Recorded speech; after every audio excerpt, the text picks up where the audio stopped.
C'est avec un profond honneur et une joie immense que je me joins à vous dans le cadre de la réalisation de l'atelier d'information et de sensibilisation sur le VIH-Sida et la violence à l'égard des femmes et des filles.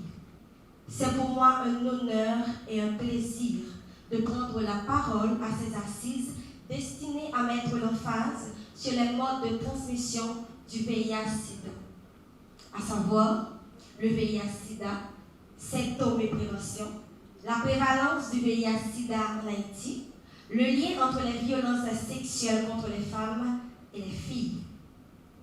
Cette séance d'information et de sensibilisation des jeunes pour leur implication dans l'instauration d'une culture de prévention pour un changement de comportement lié à la réduction du VIH-Sida et la violence à l'égard des femmes et des filles dans les communautés s'inscrit dans le cadre de la mission de Caravane Femmes pour Changement qui est d'éduquer les populations sur les différentes thématiques constituant un obstacle au plein épanouissement des femmes, des filles ainsi que des jeunes. En analysant les informations en provenance des rapports et des études menées sur la prévalence et les effets du VIH-Sida, nous comprenons qu'il est primordial de sensibiliser les jeunes autour de cette problématique. En dépit des avancées notables, les risques d'infection au VIH-Sida ont pour cible les jeunes, en l'occurrence les filles et les adolescentes. Question de déficit d'information ou d'une banalisation de ce virus, de relations de violence basées sur le genre avec le VIH-Sida, on ne pourrait en déterminer la cause exacte.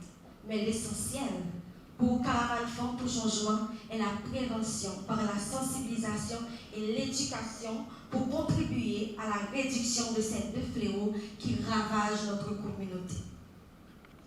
Les défis à relever sont nombreux. Et Caravane Femmes pour Changement poursuit ses initiatives et se renforce avec plus d'engagement. Elle doit contribuer à trouver des réponses urgentes à la crise des violences sexuelles dans le contexte actuel et ainsi maintenir l'attention sur le fléau du VIH-Sida ayant une constante relation avec cette problématique. Caravane Femmes pour Changement reconnaît l'importance de travail continu de réduction de la violence et des mécanismes pour changer les dynamiques sociales et culturelles enracinées et qui perpétuent les violences faites aux femmes et aux filles. Aussi, Caravane Femmes pour Changement accentue ses interventions et actions à travers la mise en œuvre de programmes et de projets qui touchent différents volets.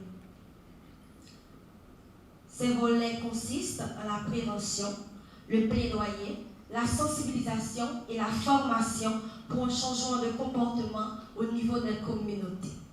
À travers cet atelier d'information et de sensibilisation des jeunes sur les violences sexuelles à l'égard des femmes et des filles, ainsi que les relations existantes entre les VIH-Sida, des propositions vous être produites en faveur de plans d'action pour renforcer les clubs sentinelles dans les écoles et des mécanismes d'alerte précoce dans les communautés. Depuis quelques années, notre pays connaît une dégradation alarmante et multidimensionnelle de sa situation. Malheureusement, dans ce contexte, les femmes et les filles ne sont pas épargnées. En effet, malgré les efforts colossaux consentis par les différentes instances œuvrant pour leur protection sur l'étendue du territoire, une étude conduite par l'UNICEF en juin 2021 révèle que 30% des femmes et filles haïtiennes de 15 à 49 ans sont victimes de violences physiques. 34% de femmes en couple sont victimes de violences conjugales et 37% des cas de violence génèrent des blessures graves.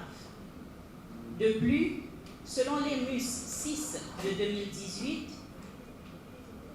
au niveau national, la prévalence du VIH chez les hommes et les femmes de 15 à 49 ans est de 2%. Ces chiffres démontrent que si on veut réduire l'incidence de la violence basée sur le genre et le VIH, il nous faut déterminer dans un premier temps les causes profondes de ces fléaux pour ensuite tenter d'en influencer les différents acteurs. La tâche se révèle alors fastidieuse, mais, comme nous avons coutume de le dire, main en pile, chat et paille. Elle n'est pas impossible. Elle va reposer sur une approche révolutionnaire et innovante. Il s'agit du changement de comportement social. C'est dans ce contexte que l'Institut Panos, qui depuis 1986 œuvre dans le domaine de la santé publique et des droits de l'enfant, a tenu à apporter sa pierre par la mise en place au dernier trimestre de l'année 2023 du projet Champion. Ce projet se définit comme suit: changer habitude moun pour pratiques utiles augmenter dans santé. À travers engagement SILA, Institut Panos voulait agir dans ça qui a avec changement comportement social, de encourager l'utilisation services santé de base avec adoption bon comportement avec nos communautés. Je ne parlerai pas du VIH, mais je parlerai plutôt de leadership des jeunes. Je l'ai dit tout à l'heure. L'idée ici, c'est vraiment, si on veut faire des choses, il faut qu'on les fasse, pas pour nous, mais on les fasse avec nous. Mais encore mieux que ça soit qu'on nous aide à les faire. Et c'est pour ça que je suis content de voir qu'au début du processus, il y a l'équipe de jeunes, c'est le Caravane qui est là, qui a conçu la planification, qui a conçu l'agenda, qui est là encore dans toute la mise en œuvre et qui va générer toutes les étapes. C'est vraiment ce qu'on demande dans le Community-Led Monitoring, mais Community Youth Monitoring. Donc ça, c'est maintenant vous-même les jeunes qui vous appropriez votre propre problématique en termes d'analyse, de protocole, de réponse, et en vous mettant aussi à la table des décisions. Mais moi, je voudrais surtout souligner dans ce contexte le leadership de la jeunesse, qui doit prendre sa position, faire partie des discussions, être à la table de la planification, mais également dans la mise en œuvre.